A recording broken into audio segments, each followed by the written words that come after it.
لا يبدو أن الشاحنات المغربية ستسلم قريبا من غضب المزارعين في أوروبا، حيث تعرضت العشرات منها للعرقلة وإتلاف سلعها في وقت متأخر من أمس الاثنين على الحدود الفرنسية الإسبانية.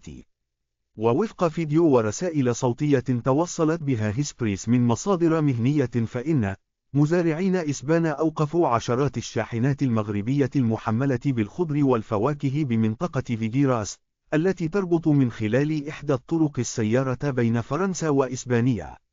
وأكد مهني قام بتوثيق الإتلاف الذي مس شاحنته أن المزارعين الإسبان الذين قاموا بهذه العملية استهدفوا على الخصوص الشاحنات المغربية، وتجاهلوا شاحنات أخرى من بلدان مختلفة تحمل الحمولة نفسها. وفي ظل استمرار هذا الوضع بعد هدوء نسبي طبع الأيام الماضية، ينادي المهنيون تدخل عاجل من قبل السلطات المغربية قصد بحث سبل حماية السلع المغربية من الإتلاف والعرقلة.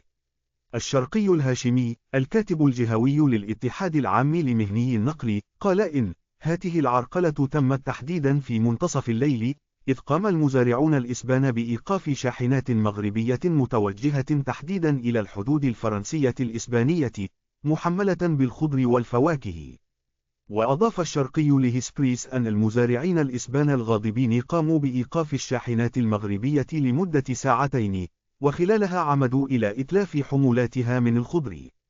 وشدد المهني في القطاع على أن الوضع وصل إلى حد لا يمكن لأي سائق مغربي أن يتحمله، وزاد: المراسلات التي قمنا بتوجيهها إلى الوزارات المعنية لم نتلق بشأنها أي جواب يذكر إلى حدود الساعة.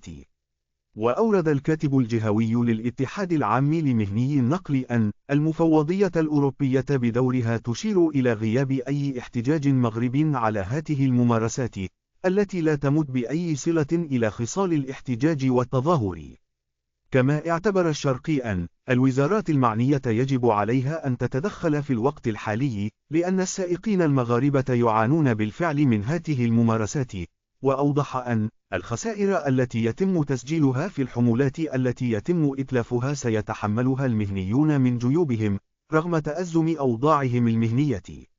وفي هذا الشق طالب المتحدث عينه السلطات المغربية ضرورة التدخل من خلال التواصل مع نظيرتها في إسبانيا قصد بحث سبل تعويض السائقين المغاربة الذين لحقتهم هذه الخسائر. وكشف المهني ذاته أن مختلف السائقين المغاربة سيجتمعون قريبا لبحث الإجراءات التي يمكن اتخاذها في ظل غياب التحرك الرسمي من الوزارات المعنية. ولم يستبعد الشرقي أن يتوجه المهنيون بعد الاجتماع المقبل إلى الاحتجاج بالشارع على صمت الوزارات المعنية أو خوض إضراب، موضحا أن هذه الخطوات يمكن أن تأتي في حالة استمرار هذا الصمت. وتابع المتحدث ذاته: سنكون مجبرين على تعويض هذه الخسائر من جيوبنا، وفي ظل غياب أي تدخل رسمي فإن جميع المتدخلين فيها